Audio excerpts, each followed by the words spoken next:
বন্ধুরা মিষ্টি বাঁধার জন্য প্রস্তুত হয়ে যাও। হ্যাঁ, সম্ভবত ভগবান আপনাদের এই প্যাশনের উপহার দিতে চান। আপনার জীবনে এমনটাই প্রথমবার ঘটল, তাই মিষ্টি বাঁধার জন্য প্রস্তুত হয়ে যান। ভগবান শ্রী হরি বিষ্ণু মহাদেবজির সাথে ভগবান গণেশ ও বজরংবলী, প্রভু শ্রী রামচন্দ্র, মাতা মহালক্ষ্মী অর্থাৎ সমস্ত দেবী দেবতা আপনাদের উপর অত্যন্ত প্রসন্ন হয়েছেন এবং আজকের এই ভবিষ্যদ্বাণী কোনো সাধারণ ভবিষ্যদ্বাণী নয়, বরং খুবই বিশেষ ও লাভদায়ক। যদি আপনি এটিকে একটুও স্কিপ করে যান তবে মনে রাখবেন যে আপনি লক্ষাধিক টাকার ক্ষতি করে ফেলবেন, কারণ আজকের এই ভবিষ্যদ্বাণী আপনার মন ছুঁয়ে যাওয়ার মতো। খুব বড় বড় খুশির খবর অধীর আগ্রহে আপনার জন্য অপেক্ষা করছে এবং আমি একদমই মিথ্যে বলছি না। হ্যাঁ বন্ধুরা, জয় শ্রী হরি, হর হর মহাদেব, জয় বজরংবলী, জয় শনিদেব মহারাজ, সেই সাথে মাতা মহালক্ষ্মী এবং ভগবান খাতু শ্যামজিও আপনাদের উপর মেহেরবান হয়েছেন। বন্ধুরা মনে রাখবেন, মাঝে মাঝে জীবনে এমন সময় আসে যখন মানুষের মনে হয় আমি তো অনেক পরিশ্রম করছি কিন্তু তার কোনো ফলাফল দেখতে পাচ্ছি না। টাকা আসলে তা ঘরে টেনে না, ঘরে সব সময় অশান্তি লেগে থাকে, কাজ হতে হতেও আটকে যায় এবং মনে একটাই প্রশ্ন আসে, আখির আমার জীবন কবে বদলাবে, কবে আমার ভাগ্য চমকাবে, কবে আমার ভাগ্য সবাইকে জবাব দেবে। কিন্তু জ্যোতিষশাস্ত্রীয় মান্যতা অনুযায়ী প্রত্যেক মানুষের জীবনে এমন একটা সময় আসে যখন পরিস্থিতি হঠাৎ করে মোড় নিতে শুরু করে। হ্যাঁ বন্ধুরা, আজকের এই বার্তাটি ঠিক সেই বিশেষ পরিবর্তনের দিকেই ইঙ্গিত করছে। আপনাদের সামনে থাকা ধন, মিষ্টি, প্রদীপ, দেবী দেবতা এবং গ্রহগুলির এই পুরো দৃশ্যটি কেবল কোনো সাজসজ্জা নয় বন্ধুরা। আপনারা থম্বনেইলে যা দেখেছেন এটিকে একটি প্রতীকী সংকেত হিসেবে বুঝুন। ধর্মকর্মের সাথে আশীর্বাদ এবং পরিশ্রমের সাথে সঠিক সময়ের মিল হিসেবে বুঝুন। হ্যাঁ বন্ধুরা, ভগবান শ্রীকৃষ্ণ রাধে রাধে কৃপায় আপনাদের জীবনে এত বড় সুযোগ এই প্রথমবার আসছে। তাই ভিডিওটি শেষ পর্যন্ত অবশ্যই শুনবেন, কারণ এরপর আমরা আলোচনা করব ভগবান শ্রীহরি বিষ্ণু, মহাদেবজি এবং বজরংবলী শনিদেব মহারাজ, মা লক্ষ্মী, মা সরস্বতী এবং সমস্ত দেবী দেবতাদের সেই বিশেষ আশীর্বাদ সম্পর্কে যা এই সময় আপনাদের উপর মেহেরবান হয়েছে। আমি একদম মিথ্যে বলছি না, সত্যিটাই বলছি। আগামী সময়টি আপনাদের জীবনের জন্য সবচেয়ে বিশেষ এবং লাভদায়ক হতে পারে। এত বড় খুশির খবর আপনি জীবনে এই প্রথমবার পাবেন। তাহলে বন্ধুরা, আজকের এই ভবিষ্যদ্বাণীর প্রথম সংকেতটি আপনাদের বলছি, ভগবান শ্রী বিষ্ণুজির আশীর্বাদ। হ্যাঁ, বিষ্ণুজিকে জগতের পালনকর্তা হিসেবে মানা হয়। জ্যোতিষ ও ধর্মীয় মান্যতায় গুরু গ্রহকে জ্ঞান, বিস্তার, সৌভাগ্য এবং পথ প্রদর্শনের সাথে জুড়ে দেখা হয়। যখন জীবনে গুরুতত্ত্ব শক্তিশালী হয় তখন মানুষ সঠিক মানুষের সঙ্গ পায়, বন্ধ থাকা রাস্তায় নতুন রাস্তা দেখতে পাওয়া যায় এবং সিদ্ধান্ত নেওয়ার ক্ষমতাও উন্নত হয়। হ্যাঁ বন্ধুরা, এর সবচেয়ে বড় সংকেত কি? যে কাজটিকে নিয়ে আপনি দীর্ঘদিন ধরে পেরেশান ছিলেন সেই কাজটিতেই হঠাৎ করে কোনো ব্যক্তি আপনাকে সাহায্য করতে পারে। আর সাহায্য কেবল এক প্রকারের হয় না, অনেক উপায়ে সাহায্য আসতে পারে। অথবা এমন হতে পারে যে কোনো আটকে থাকা জবাব আপনার কাছে চলে এলো, কোনো পুরনো যোগাযোগের মাধ্যমে হঠাৎ করে লাখো কোটি টাকার লাভ হয়ে গেল, কিংবা এমন কোনো সুযোগ সামনে চলে এল যার আপনি কখনো কল্পনাও করেননি। এই সমস্ত কিছু আপনাদের ভালো কর্ম এবং পরিশ্রমের বদৌলতেই সম্ভব হয়েছে। হ্যাঁ, আর এটাই হলো আজকের প্রথম বার্তা। পরিশ্রম ছাড়বেন না এবং আশা হারাতেও দেবেন না। ভগবান সমস্ত ভক্তের ডাক শোনেন এবং এই সময়টি জগৎপালক ভগবান শ্রী হরি বিষ্ণুর আশীর্বাদ আপনাদের উপর রয়েছে, কারণ ভাগ্যের দরজা কখন খুলে যায় তা কেউ জানে না। দ্বিতীয় সংকেতটি খুব মনোযোগ দিয়ে শুনুন, ভগবান মহাদেবজির কৃপা। এবার আমরা দেবদেব মহাদেবজির কথা বলছি। মহাদেব কেবল ধ্বংসের দেবতা নন, তিনি পরিবর্তনেরও প্রতীক। ভগবান ভোলানাথ সত্যিই খুব ভোলানাথ। বন্ধুরা, মাঝে মাঝে জীবনের পুরনো জিনিসগুলো ভেঙে যায়, কারণ নতুন শুরুর জন্য জায়গা তৈরি হতে হয়। হ্যাঁ, আপনাদের জীবনে যদি বিগত সময়ে কিছু আত্মীয় দূরে চলে গিয়ে থাকে, কিছু কাছের মানুষ দূরে সরে গিয়ে থাকে, কিছু পরিকল্পনা ব্যর্থ হয়ে থাকে, কিংবা কিছু কাজ আপনাদের ইচ্ছা অনুযায়ী না হয়ে থাকে, তবে প্রতিটা ঘটনাকে কেবল দুর্ভাগ্য বলে মনে করবেন না। অনেক সময় সেই বাধাগুলোই পরবর্তীতে সুরক্ষার কারণ হয়ে দাঁড়ায়। হ্যাঁ, মহাদেবজির বার্তা যেন এটাই, যা আপনার জন্য সঠিক নয় তা ছেড়ে দেওয়ার সাহস নিজের মধ্যে রাখুন এবং যা সঠিক তার জন্য সংগ্রাম চালিয়ে যান, কারণ আগামী সময় আপনাদের জন্য বদলাতে চলেছে। আপনি যদি শিব ভক্ত হন তবে সকাল বা সন্ধ্যার সময়ে মনের পবিত্র ভাব নিয়ে ওম নমঃ শিবায় মন্ত্র জপ করুন। এটি কোনো জাদুকরি গ্যারান্টি নয়, কিন্তু যদি আপনি মন থেকে এই মন্ত্র জপ করেন তবে মহাদেব স্বয়ং আপনার রক্ষা করবেন এবং আপনার জীবনের দরিদ্রতা দূর করবেন। শুধু আপনার বিশ্বাস থাকা চাই। তৃতীয় এবং সবচেয়ে গুরুত্বপূর্ণ সংকেতটি আমি আপনাদের বলতে যাচ্ছি। বজরংবলীজির শক্তি। হ্যাঁ, এবার আসা যাক বজরংবলীজির শক্তিতে। যখন মানুষ ভয়ে ঘিরে যায়, আত্মবিশ্বাস দুর্বল হয়ে পড়ে, ছোট ছোট সমস্যাগুলোকেও বড় বলে মনে হতে শুরু করে, তখন হনুমানজির ভক্তি, সাহস এবং অনুশাসনের কথা মনে করিয়ে দেয়। হ্যাঁ বন্ধুরা, হনুমানজি স্বয়ং সংকটমোচন। যদি আপনি আগামী দিনে তাঁর পুজো পাঠ করেন এবং মন থেকে ঈশ্বরের কাছে প্রার্থনা করেন, তবে হনুমানজি আপনাদের ডাক অবশ্যই শুনবেন। আমার কথাটিকে দয়া করে কেউ ঠাট্টা বলে মনে করবেন না। জ্যোতিষশাস্ত্রীয় পরম্পরায় মঙ্গলবার কিংবা শনিবার হনুমানজির আরাধনা বিশেষভাবে করা হয়। এই দিনে যদি আপনি হনুমানজির পুজো করেন, তবে প্রভু শ্রী রামচন্দ্রের সাথে শনিদেব মহারাজের আশীর্বাদও প্রাপ্ত হয়। যদি আপনার মনে হয় যে লোকজন আপনার বিরুদ্ধে রয়েছে, শত্রুরা আপনাকে ধ্বংস করতে চাইছে, কাজে বারবার বাধা আসছে, কিংবা মনে সবসময় একটা ভয় তৈরি হয়ে রয়েছে, তবে ঘাবড়ে যাওয়ার পরিবর্তে নিজের কর্মকে শক্তিশালী রাখুন। মঙ্গলবারে শ্রদ্ধার সাথে হনুমানজির স্মরণ করুন, সেই সাথে পুজো করার সময় ওম হনুমতে নমঃ মন্ত্র জপ করুন। আর সবচেয়ে জরুরি কথা হলো, কারো খারাপ ভেবে নিজের শক্তি নষ্ট করবেন না, কারণ আসল জয় তখনই হয় যখন আপনার নজর শত্রুর উপর নয়, বরং নিজের লক্ষ্যের উপর থাকে। আশা করি এই কথাটি আপনারা বুঝতে পেরেছেন। আগামী সময় আপনাদের জন্য কোনো সাধারণ সময় হতে চলেছে না, বরং আপনাদের জীবনের সবচেয়ে বিশেষ এবং লাভদায়ক সময় হতে চলেছে। যেমনটা আপনারা কখনো ভাবেননি, তার চেয়েও বহু গুণ বেশি লাভ হবে। হেরে যাবেন না। যদি একটা দিন আপনাদের খারাপ কেটে থাকে, তবে প্রতিটা দিনই খারাপ যাবে, এটার কোনো গ্যারান্টি নেই। আজ যদি খারাপ হয়ে থাকে, তবে কাল আপনারা আরও ভালো করতে পারবেন। সব সময় ঘুরে দাঁড়ানোর কামব্যাক করার কথা ভাবুন। সময় বদলে যাচ্ছে বন্ধুরা। চতুর্থ সংকেতটি বলছি, শনিদেব মহারাজের ন্যায়।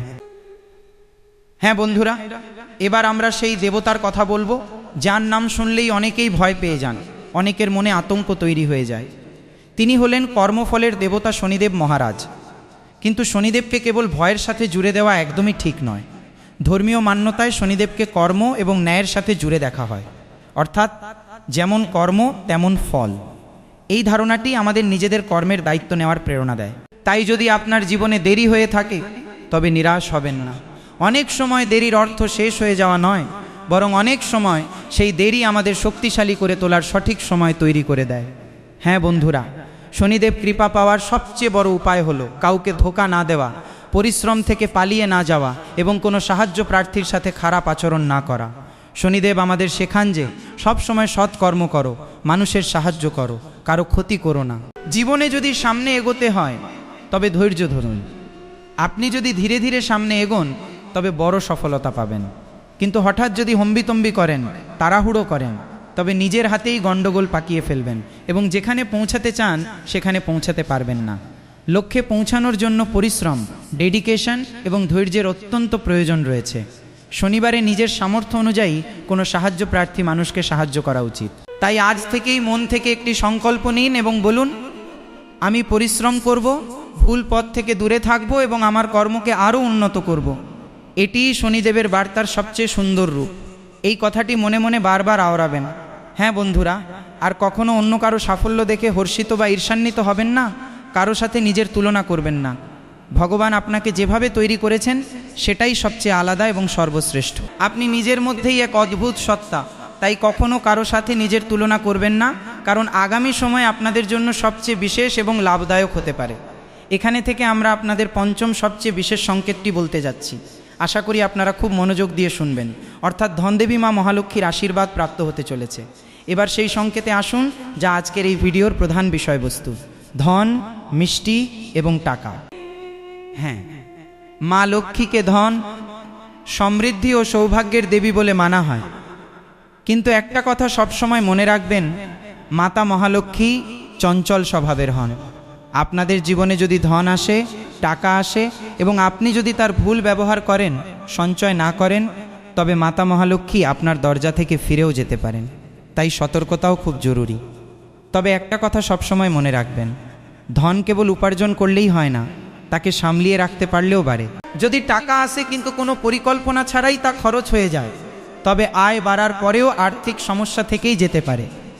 তাই মাতা মহালক্ষ্মীর কৃপা পাওয়ার পাশাপাশি আর্থিক শৃঙ্খলা বা ডিসিপ্লিনও অত্যন্ত জরুরি। ঘরদুয়ার পরিষ্কার পরিচ্ছন্ন রাখুন, অপ্রয়োজনীয় খরচের উপর যতটা সম্ভব নিয়ন্ত্রণ রাখুন, বয়স্কদের সম্মান করুন, সাহায্য প্রার্থী মানুষের সাহায্য করুন, এবং সবচেয়ে গুরুত্বপূর্ণ কথা হলো ধন উপার্জনের জন্য কখনোই কোনো ভুল বা শর্টকাটের পথ অবলম্বন করবেন না। আজকের এই মিষ্টির সংকেতটিও এই বার্তাই দেয় যে আগামী দিনে আপনাদের জীবনে যখন খুশি আসবে তখন সেই খুশিকে কেবল নিজের মধ্যে সীমিত রাখবেন না, পরিবারের সাথে তা ভাগ করে নেবেন। মিষ্টি আনবেন, পাড়া মহল্লায় বিতরণ করবেন, কোনো গরিব বা সাহায্য প্রার্থীর মুখে হাসি ফুটিয়ে তুলবেন, কারণ খুশি ভাগ করে নিলে তার মূল্য কমে না, বরং বাড়ে। কিন্তু যে সফলতা আপনি অর্জন করবেন, যা আপনি নিজের পরিশ্রম দিয়ে উপার্জন করবেন, তা নিয়ে ঢাকঢোল পেটাবেন না, কাউকে নিজের আয়ের কথা বলবেন না, লাভের পরিমাণ কাউকে জানাবেন না, জীবনে সংগ্রাম চালিয়ে যান, কিন্তু কাউকে তা বলে বেড়াবেন না। সফলতা নিজেই আওয়াজ তুলবে। সফলতা কখনো লুকিয়ে থাকে না, শুধু পরিশ্রম লুকিয়ে থাকে। তাই আপনার পরিশ্রম সবসময় নীরবে হওয়া উচিত। ষষ্ঠ এবং সবচেয়ে বিশেষ সংকেতটি হলো মা সরস্বতীর আশীর্বাদ। হ্যাঁ বন্ধুরা, এবার আমরা কথা বলছি জ্ঞানের দেবী মা সরস্বতীর বিষয়ে। অনেকেই কেবল ধনের প্রার্থনা করেন, কিন্তু সেই ধনকে সঠিক দিশায় পরিচালনা করার জন্য তো বুদ্ধিরও প্রয়োজন হয়। মা সরস্বতী জ্ঞান, বুদ্ধি, বাণী এবং বিদ্যার দেবী হিসেবে পূজিত হন। তাই আপনি যদি জীবনে আর্থিক ও ব্যক্তিগত উন্নতি চান, তবে কেবল টাকা কামানোর কথা ভাববেন না, তার সাথে সেই ধনকে কিভাবে বাড়াতে হবে তাও ভাবুন। অর্থাৎ নিজের জ্ঞান বাড়ান, নতুন স্কিল ডেভেলপ করুন, নিজের কাজকে আরও উন্নত থেকে সেরা করে তুলুন এবং নিজের বাণীর উপর নিয়ন্ত্রণ রাখুন। কারণ মানুষের ভাগ্য অনেক সময় তার শব্দ বা কথার দ্বারাও প্রভাবিত হয়। একটা ভুল শব্দ একটা সম্পর্ক ভেঙে দিতে পারে, আর একটা সঠিক শব্দ কারোর জীবন সম্পূর্ণ বদলে দিতে পারে। তাই মা সরস্বতীর আশীর্বাদ প্রার্থনা করার সময় এই কথাটি মনে রাখবেন যে জ্ঞান হলো এমন এক ধন যা কেউ আপনার কাছ থেকে কেড়ে নিতে পারে না। তাই প্রতিদিন সাধ্যমতো পরিশ্রম করুন, নিজের দক্ষতা বাড়ান এবং জীবনে তরক্কি করুন। কারো সাথে নিজের তুলনা না করে নিজেকে সেরা করে তুলুন। এরপর আপনার সাফল্য আসবেই আসবে, এ কথা আমি লিখে দিতে পারি। সমস্ত দেবী দেবতা এই সংকেত দিয়েছেন যে এই রাশির জাতক বা জাতিকারা যদি পরিশ্রম করে সৎ পথে চলে, তবে জীবনে এমন এগোবে যার সমকক্ষ কেউ হতে পারবে না। সে কোটিপতিদের মতো জীবন কাটাবে।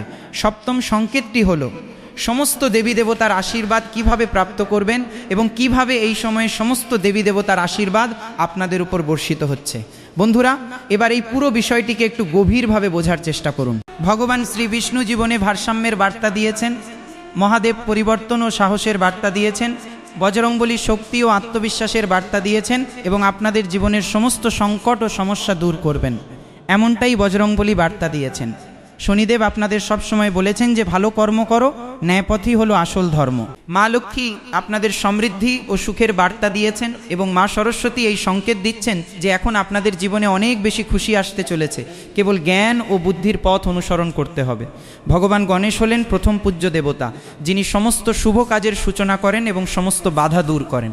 যখন এই সমস্ত শক্তির একসাথে স্মরণ করা হয় বন্ধুরা, তখন সেই বার্তা কেবল ধনের বার্তা থাকে না, সেই বার্তা হয়ে ওঠে ধন, জ্ঞান, সাহস, কর্ম, অনুশাসন, আশীর্বাদ। একটু ভেবে দেখুন, যদি আপনার জীবনে ধন, জ্ঞান, সাহস, কর্ম, অনুশাসন এবং আশীর্বাদ একসঙ্গে এসে যায়, তবে আপনার জীবনে টাকার বৃষ্টি হওয়া তো নিশ্চিত। এমনকি আপনি যেভাবে চাইবেন সেভাবেই জীবনযাপন করতে পারবেন। এক কথায় বলতে গেলে আপনি রাজার মতো জীবন কাটাবেন। কেবল এই কথাগুলো মাথায় রাখবেন। আর এটিই হলো জীবনের প্রকৃত উন্নতির শক্তিশালী ভিত্তি, যা আমি আপনাদের আগেই বলে দিয়েছি। দেখুন, খুব মনোযোগ দিয়ে শুনুন। যদি গত কিছুদিন ধরে আপনাদের বারবার একই ধরনের সংকেত চোখে পড়ে, যেমন হঠাৎ করে কোনো পুরনো মানুষের ফোন আসা, আটকে থাকা কাজ পুনরায় শুরু হওয়া, নতুন দায়িত্ব পাওয়া, ঘরে আর্থিক অবস্থার উন্নতি হওয়া কিংবা মনে নতুন কোনো কাজ শুরু করার তীব্র ইচ্ছা জাগা, তবে এটিকে নিজের জন্য একটি অত্যন্ত ইতিবাচক সংকেত হিসেবে গ্রহণ করুন। কিন্তু কেবল সংকেত দেখেই হাত গুটিয়ে বসে থাকবেন না, কারণ জ্যোতিষ শাস্ত্রের সবচেয়ে সুন্দর বার্তা হলো সময় হয়তো সুযোগ এনে দিতে পারে, কিন্তু সেই সুযোগকে সফলতায় রূপান্তর করার কাজ আপনার নিজের কর্মই করে থাকে। হ্যাঁ বন্ধুরা, এই ভিডিওতে আপনারা ধনের পাশাপাশি মিষ্টিও দেখেছেন। এটিকে একটি সুন্দর প্রতীক হিসেবে ধরে নিয়ে আনন্দিত হন। টাকা কেবল উপার্জনের প্রতীক নয়, তা খুশি ভাগ করে নেওয়ারও প্রতীক। তাই যদি আপনাদের জীবনে আর্থিক উন্নতি আসেও, তবে তার একটি অংশ পরিবারের খুশিতে ব্যয় করুন এবং নিজের সাধ্যমতো কোনো সাহায্য প্রার্থী মানুষকে অবশ্যই সাহায্য করুন। কারণ আসল সমৃদ্ধি কেবল সিন্দুকের ভেতরে রাখা টাকা নয়, আসল সুখ সমৃদ্ধি সেটাই যেখানে ঘরে টাকাও থাকে, শান্তিও থাকে এবং আপনজনদের মুখে হাসিও থাকে। আর এবার শেষ কথাটি খুব মনোযোগ দিয়ে শুনুন। হতে পারে আপনারা দীর্ঘদিন ধরে খুব কষ্টের মধ্যে জীবন কাটিয়েছেন, আপনারা যেভাবে ভেবেছেন সেভাবে সব কিছু হয়নি। হতে পারে আপনারা অনেক পরিশ্রম করেছেন কিন্তু আপনাদের প্রত্যাশা অনুযায়ী ফল পাননি। হতে পারে আপনারা অন্য মানুষদের অনেক এগিয়ে যেতে দেখেছেন এবং আপনাদের মনে এই প্রশ্ন এসেছে, আমার পালা কবে আসবে? আপনাদের মনে এই প্রশ্ন নিশ্চয়ই কখনো না কখনো এসেছে। কিন্তু শুনুন, আপনাদের গল্প এখানেই শেষ হয়ে যায়নি। একটা খারাপ অধ্যায় মানে পুরো বইটার শেষ নয়, এ তো আপনারা সবাই জানেন। মহাদেব আপনাদের ধৈর্যের বার্তা দেন, বজরংবলী আপনাদের সাহসের বার্তা দেন, শনিদেব আপনাদের কর্মের বার্তা দেন, মা লক্ষ্মী আপনাদের সমৃদ্ধির আশীর্বাদ দেন, মা সরস্বতী আপনাদের বুদ্ধির আশীর্বাদ দেন এবং ভগবান শ্রী হরিবিষ্ণু আপনাদের জীবনের ভারসাম্য ও সংরক্ষণের ভাবনা দেন। আজ থেকেই একটা সংকল্প নিন, আমি ভয় পাব না, আমি ভুল পথে চলব না, আমি পরিশ্রম থেকে পিছপা হব না, আমার জীবনে যতই সংগ্রাম আসুক না কেন আমি লড়াই করব এবং আমার মাতা পিতা ও গুরুজনদের সম্মান করব। আমার জীবনে আসা ছোট ছোট খুশির জন্যও ঈশ্বরকে সবসময় ধন্যবাদ জানাব। এই ধরনের মানসিকতা আপনার থাকা উচিত, তবেই আপনার জীবন বদলাবে। শ্রদ্ধার সাথে ঈশ্বরের কাছে কেবল এই প্রার্থনা করতে পারেন যে, হে প্রভু, আমার ঘরে সুখ, শান্তি, জ্ঞান ও সমৃদ্ধি বজায় রাখুন। প্রভু, আমার জীবনের সমস্ত সমস্যা দূর করে দিন। দেখুন বন্ধুরা, সময় অবশ্যই বদলায়, কিন্তু তার আগে মানুষকে নিজে বদলানোর সাহস দেখাতে হয়। ঈশ্বর আপনাদের জীবনে সুখ অবশ্যই দেবেন, খুশির খবর আসবে, পরিবারে শান্তি আসবে, আপনাদের কর্মে শক্তি যোগাবে এবং আপনাদের পরিশ্রমকে সঠিক দিশা দেখাবে। কিন্তু এর জন্য আপনাকে কি করতে হবে? নিজের উপর এবং ঈশ্বরের উপর অটল বিশ্বাস রাখতে হবে। তাই ভিডিওটিতে একটি লাইক করে দিন, চ্যানেলটি সাবস্ক্রাইব করে দিন এবং কমেন্ট বক্সে মন থেকে লিখে দিন, হর হর মহাদেব, ওম নমঃ শিবায়, জয় শ্রীকৃষ্ণ, জয় বজরংবলী, সমস্ত দেবী দেবতার জয়। বিশেষ রাশিফল। বন্ধুরা, পরিবারে গত কিছুদিন ধরে চলে আসা ভুল বোঝাবুঝি আপনাদের প্রচেষ্টার ফলে এখন দূর হতে পারে। আর্থিক অবস্থার দিক থেকে সময় অনুকূল রয়েছে। যুব সমাজ নিজেদের কেরিয়ার নিয়ে এখন অনেক বেশি গম্ভীর হবে এবং ভবিষ্যতের কোনো পরিকল্পনা নিয়ে আলোচনা করতে পারে। পরিবারের প্রতি আপনাদের বোঝাপড়া পুরনো যে কোনো টানাপোড়েন বা অশান্তি দূর করতে সাহায্য করবে। বাইরের মানুষের কথায় ভরসা না করে পরিবারের বাস্তব পরিস্থিতি এবং পারস্পরিক সিদ্ধান্তকে বেশি গুরুত্ব দিন। ভাই বোনদের সাথে সম্পর্ক ভালো রাখুন, কারণ তারাই আপনাদের কোনো বিশেষ সমস্যার সমাধান বের করে দিতে সাহায্য করতে পারে। শিক্ষার্থীদের পড়াশোনার উপর পুরো মনোযোগ দেওয়া অত্যন্ত প্রয়োজন। নিজেদের পরিশ্রম এবং দক্ষতার জোরে আপনারা নির্ধারিত লক্ষ্য অর্জন করতে পারবেন। যদিও চলার পথে কিছু চ্যালেঞ্জও সামনে আসবে, তবুও নিজের যোগ্যতা প্রমাণ করার জন্য আগের চেয়ে অনেক বেশি পরিশ্রম করতে হতে পারে। অফিস বা কর্মক্ষেত্রেও কাজের চাপ বেশি থাকবে। কঠিন কাজ দেখে পিছিয়ে যাওয়ার পরিবর্তে একটা একটা করে সমস্ত দায়িত্ব নির্দিষ্ট সময়ে পূরণ করুন। দাম্পত্য জীবন ভালো কাটবে। পরিবারের সাথে কোথাও লং ড্রাইভে বা বাইরে যাওয়ার পরিকল্পনা হতে পারে, যার ফলে সকলের মনই আনন্দিত হবে। একসাথে সময় কাটালে সম্পর্কের দূরত্ব কমে এবং ঘনিষ্ঠতা বৃদ্ধি পায়। ঋতু পরিবর্তনের প্রভাব যাতে স্বাস্থ্যের উপর না পড়ে, সেজন্য খাওয়া দাওয়া এবং জীবনযাত্রা নিয়মানুবর্তী রাখুন। পর্যাপ্ত পরিমাণে জল পান করুন এবং ঘুম ঠিকমতো হতে দিন। কোনো শারীরিক সমস্যা যদি দীর্ঘস্থায়ী হয়, তবে অবহেলা না করে চিকিৎসকের পরামর্শ নিন। বাড়ির প্রত্যেকেই হয়তো নিজেদের কাজে ব্যস্ত থাকতে পারেন। শিশুরা ছোট ছোট বিষয়ে আপনাদের মতামত চাইতে পারে। দৈনন্দিন কাজের জন্য নতুন কোনো পদ্ধতি বা ব্যবস্থা তৈরি করতে হতে পারে। আর্থিক পরিস্থিতি স্থিতিশীল থাকবে, তবে খরচ ও আর্থিক সিদ্ধান্ত নেওয়ার সময় বিশেষ সতর্কতা অবলম্বন করা জরুরি। কোনো অধরা বা অসম্পূর্ণ কাজ শেষ করার দায়িত্ব আপনাদের কাঁধে এসে পড়তে পারে। আজ কাজের চাপ একটু বেশি থাকতে পারে, তবে দিনের শেষে ফলাফল আপনাদের পক্ষেই আসবে। কর্মক্ষেত্রে নিজেদের কাজের আলাদা শৈলী বা স্টাইল বজায় রাখার জন্য আপনাদের অতিরিক্ত পরিশ্রম করতে হবে। ম্যানেজমেন্টের সাথে যুক্ত ব্যক্তিরা দলের ভেতরে থাকা মতভেদ দক্ষতার সাথে সামলে নেবেন। চাকরিজীবীদের ক্ষেত্রে কাজের চাপ এবং নানান দায়িত্বের মধ্যে ভারসাম্য বজায় রাখা দরকার। স্পষ্ট চিন্তা এবং ধারাবাহিক পরিশ্রমের মাধ্যমেই সমস্ত চ্যালেঞ্জ মোকাবিলা করা সম্ভব। চাপের মুখে পড়ে নিজের কাজের পদ্ধতি বারবার বদল করবেন না। আপনার জীবনসঙ্গী বা পার্টনার কোনো একটি বিশেষ বিষয় আপনার স্পষ্ট মতামত জানতে চাইতে পারে। কথাবার্তায় কিছুটা কড়া বা স্পষ্ট মনোভাব দেখা যেতে পারে, তবে এর ফলে পরিস্থিতি আরও পরিষ্কার হয়ে যাবে। অবিবাহিত ব্যক্তিরা বিশেষ কারো প্রতি নিজেদের মনের ভাব প্রকাশ করার সিদ্ধান্ত নিতে পারেন। দম্পতিদের মধ্যে ছোটোখাটো তর্কের পর একে অপরকে আরও ভালোভাবে বোঝার সুযোগ আসবে। পুরনো ভুল বোঝাবুঝি দূর হওয়ায় সম্পর্ক আগের চেয়ে অনেক বেশি বাস্তব এবং সুন্দর মনে হবে। হাতে বা কবজিতে সামান্য অসাড়তা বা অবসভাব অনুভূত হতে পারে। একটানা একই ভঙ্গিতে দীর্ঘক্ষণ কাজ করা থেকে বিরত থাকুন এবং মাঝে মধ্যে হালকা স্ট্রেচিং বা ব্যায়াম করুন। যদি এই অসাড়তা বারবার হতে থাকে বা দুর্বলতার সাথে দেখা দেয়